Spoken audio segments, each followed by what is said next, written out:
अगर आपका monthly income 15,000 रुपये है तो ये कार आपके लिए सही रहेगा, 30,000 रुपये है तो ये कार आपके लिए सही रहेगा। ये वीडियोस तो ऑलमोस्ट यूट्यूब में सभी लोगों ने देखा है, लेकिन आज इस वीडियो में मैं आपको कुछ ऐसा पैरामीटर बताऊंगा जिसके मदद से आप ये डिसाइड कर सकते हो कि आपके लिए कार ज़रूरी भी है या फिर नहीं। ये टोटली एक फिनेंशियल सेंसिबल वीडियो है।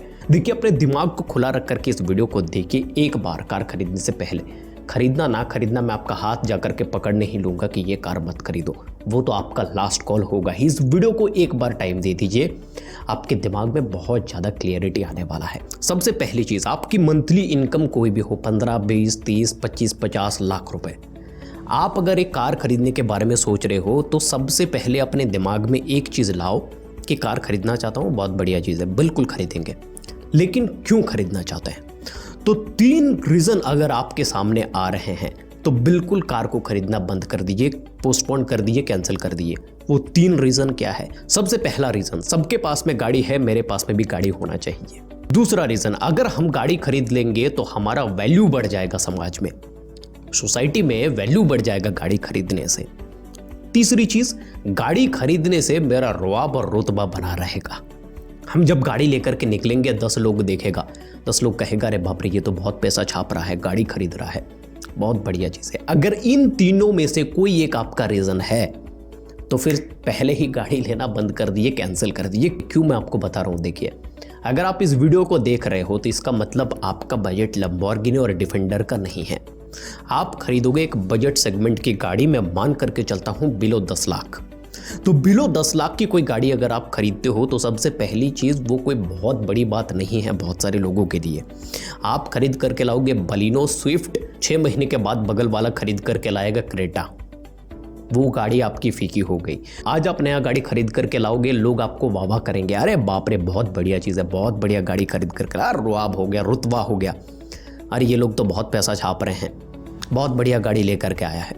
लेकिन 6 महीने के बाद कोई दूसरा गाड़ी खरीद करके लाएगा, आपकी गाड़ी पुरानी हो चुकी होगी, तब तक उस बंदे का नाम सामने आ जाएगा, आपका जो गाड़ी है वो लोग भूल जाएंगे। उस गाड़ी का किस्त आपको भरना होगा, लोग 2-3 दिन, 4 दिन, 5 दिन आपको बहुत ऊपर चढ़ाएंगे कि अरे बाप रे बहुत बढ़िया गाड़ी लेकर के आए। उसके बाद वो सब भूल जाएंगे, सब अपने काम पर लग जाएंगे। जिन्होंने भारत को स्वतंत्रता दिलाई है उनको भी हम साल में बस 2 दिन याद करते हैं। बहुत सारे ऐसे स्वतंत्रता सेनानी हैं जिनका नाम इतिहास के पन्नों से गायब हो गया, वो पन्नों में ही दब करके रह गए। उन्होंने अपनी जान दी है भारत देश के लिए, उनको लोग भूल रहे हैं। आपको लगता है आपकी एक छोटी सी गाड़ी 8-10 लाख रुपए की, उसको लोग याद रखेंगे। तो सबसे पहले इस भ्रम में, इस गलतफहमी में मत रहो। कभी भी अपनी जिंदगी में लोगों को दिखाने के लिए, रुआब रुतबा के लिए गाड़ी मत खरीदो जब आपका बजट टाइट है। हाँ, आपके पास में करोड़ों रुपए है, फिर तो ये वीडियो आप देखोगे ही नहीं, फिर तो आप कहीं जाओगे डिफेंडर लेकर के आ जाओगे, फिर तो ये वीडियो आपके काम की है ही नहीं। मिडिल क्लास लोगों के लिए जो कहते हैं कि गाड़ी से मेरा रुआब बनेगा, गाड़ी से मेरा वैल्यू बढ़ेगा, कुछ नहीं होने वाला, ऐसा कुछ नहीं होता है। लोग 1-2 दिन बात करते हैं, तीसरे दिन भूल जाते हैं। भाई, गाड़ी आपको चाहिए, नीड है आपकी, आपका गाड़ी रनिंग होगा, आपका गाड़ी चलेगा, आपको उसको गाड़ी को यूज करना है। गाड़ी से आपका परिचय नहीं है, गाड़ी में आप चढ़ोगे आपके काम निकालने के लिए, आपकी ज़रूरत है, आपके घर में कोई पेशेंट है जिसको हॉस्पिटल ले जाना पड़ता है, आना पड़ता है, आपको गाड़ी की ज़रूरत है, बिल्कुल गाड़ी खरीदो। उस वक्त पर 15,000 की सैलरी हो फिर भी आपको खरीदनी पड़ेगी, 20,000 की हो फिर भी खरीदनी पड़ेगी, 30,000 की हो फिर भी खरीदनी पड़ेगी। कम से कम ज़रूरत है ना, एक सेकंड हैंड ऑल्टो भी खरीद करके लाना पड़ेगा, 1.5-2 लाख रुपए में लाना पड़ेगा। ज़रूरत है, ज़रूरत में लोग कुछ भी कर सकते हैं, करना भी चाहिए। अब यहाँ पर कंफ्यूजन आता है कि मेरा रनिंग भी है, नीड भी है, लेकिन रनिंग थोड़ा कम है, साल में 4-5 हज़ार किलोमीटर ही मैं चलता हूँ गाड़ी में, उससे ज़्यादा मुझे ज़रूरत नहीं है। फिर आपको गाड़ी लेने ही क्यों है? ज़रूरत ही क्या है गाड़ी लेने का, ये मुझे बताइए। आप गाड़ी खरीदोगे, गाड़ी खरीदने के बाद सबसे पहले वेस्ट बंगाल की मैं बात कर रहा हूँ, हर 5 साल में टैक्स देना पड़ता है, और बाकी स्टेटों का मुझे पता नहीं है। हर 5 साल में गाड़ी का टैक्स आपको भरना है। गाड़ी जब रास्ते पर निकालोगे आप तो उसका इंश्योरेंस भरना है। एक छोटी सी ऑल्टो 800 गाड़ी का बम्पर टू बम्पर इंश्योरेंस 9,000 रुपये का आता है साल भर में। क्यों खरीदना है आपको, क्यों बर्डन लेना है। आप गाड़ी ले रहे हो, आपका जगह घेरेगा वो, या तो रोड पर खड़ा करो या फिर कहीं ऐसी जगह पर खड़ा करो। ओपन में खड़ा करोगे गाड़ी खराब हो जाएगी, कुत्ते आकर के स्क्रैच करके चले जाएंगे, कुछ और करेगा। कवर डाल करके खड़ा करोगे वो गाड़ी में स्क्रैच मारेगा। ओपन में गाड़ी खड़ा करोगे, बारिश आया तूफान है, आपके दिमाग में टेंशन, कहीं टहनी आकर के टूटकर गाड़ी के ऊपर ना गिर जाए, कहीं ये ना हो जाए, कहीं वो ना हो जाए। आपको गाड़ी लेकर के, अगर आपके पास में पार्किंग स्पेस है, गराज बनाना पड़ेगा आपको। फ्लैट में रहते हो, पार्किंग स्पेस रेंट पर लेना पड़ेगा। अगर पर्सनल है तो उसके लिए आपने पैसा पे करना पड़ेगा। तो सिर्फ 4000 किलोमीटर साल में चलने के लिए इतने सारे प्रॉब्लम्स अपने दिमाग के ऊपर आपको क्यों डालना है। आपको गाड़ी चाहिए ना, आपको सेल्फ ड्राइव गाड़ी चाहिए, आपको चलाना है गाड़ी 4000 किलोमीटर, आपको साल भर में चलना है।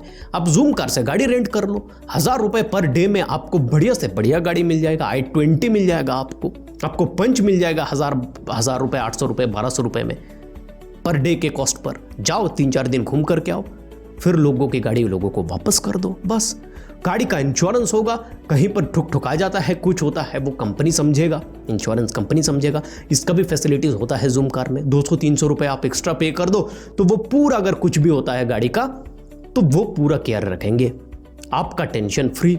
इनफैक्ट अगर आप गाड़ी ओन करते हो तो 3-4 हज़ार किलोमीटर चले चाहे 10,000 किलोमीटर चले, हर साल उसको सर्विसिंग पर डालना है। ऐसा नहीं है 1 साल के बाद गाड़ी का जो इंजन ऑयल होता है उसकी जो क्वालिटी होती है वो घट जाती है। उसके ऊपर अगर आप गाड़ी को चलाओगे 1 साल के बाद, मान लीजिए 1 साल में आपका गाड़ी 2000 किलोमीटर चला, आपने सोचा कि अरे 10,000 किलोमीटर तक तो इंजन ऑयल चलता है, इसको चलाते हैं अभी 3 साल तक, तो 3 साल तक उस इंजन ऑयल का लाइफ बचा नहीं रहेगा भाई। आपको हर साल उसे सर्विसिंग भी कराना है, हर साल इंश्योरेंस भी भरनी है, टैक्स भी भरना है, सब कुछ करना है। पार्किंग स्पेस भी घेर करके रखेगा। क्यों चाहिए आपको बर्डन, क्यों चाहिए अपने सर पर। रेंट कर लो गाड़ी, किसी एक ड्राइवर को बुला लो, रेंट कर लो, चले जाओ उसके गाड़ी के साथ में बैठ करके, टेंशन खत्म। लेकिन अगर आपका रनिंग 7000 से ऊपर है, सालाना 7000 से ऊपर है, मैं कहता हूं गाड़ी ले लो भाई। अब यहां पर आप सर्च करो कि मेरे लिए कौन सा गाड़ी सूटेबल है, नीडेड है। आपके घर पर ज़्यादा मेंबर्स है, 7 सीटर ले लो। आप अगर खराब रास्तों पर ज़्यादा चलते हो, SUV ले लो। आपको अगर सिटी पर ज़्यादा चलना है, आप हैचबैक ले लो। लोग क्या करते हैं, मैं देखता हूँ बहुत सारे लोग ये करते हैं कि उसको सिटी में ही चलना है, सिटी में ही इधर उधर जाना है, ऑफिस आना जाना है, लेकर के बैठा हुआ है थार, जो ऑफ रोडर गाड़ी है। जिंदगी में कभी ऑफ रोडिंग में गाड़ी नहीं चलाई। इनफैक्ट मैं आपको एक बात बता दूं, ऑफ रोडिंग पर जब आप गाड़ी को चलाते हो तब आपके पास में 4x4 हो या फिर 4x2 हो, उसको बाहर निकालना भी एक आर्ट है, कला है। हर कोई उसको निकाल नहीं सकता। जिन्होंने कभी भी जिंदगी में ऑफ रोडिंग किया नहीं हो, कभी भी गाड़ी फंसाया नहीं हो, उसको 4x4 भी दे दो, वो भी बाहर नहीं निकाल पाएगा। गाड़ी को बाहर निकालना, कहीं पर फंस गया, गाड़ी 4x4 है, बाहर निकालना, वो भी एक आर्ट है, कला है भाई, उसको सीखना पड़ता है। वो बंदा कभी गया ही नहीं कहीं पर, वो सिटी में ही घूमता रहता है, बौ बौ बौ बौ करके, वो थार लेकर के घूम रहा है। बेवकूफ़ी है भाई। सिटी में घूमना है, स्विफ्ट ले लो, जरूरत क्या है आपको, सिटी में घूमना है ना। आपको ज्यादातर हाईवे पर चलना है, पॉइंट ए से पॉइंट बी तक जाते हो, हाईवे पर चलते हैं, सेडान ले लो, कंफर्टेबल गाड़ी है। अगर आपको खराब रास्तों पर चलना है, बड़े बड़े बम्पर्स हैं, बड़े बड़े स्पीड ब्रेकर्स हैं, विलेज वाले रास्ते पर चलना है, SUV ले लो, कॉम्पैक्ट SUV ले लो। बस नीड के हिसाब से गाड़ी लोगे, कभी भी नहीं पछताओगे।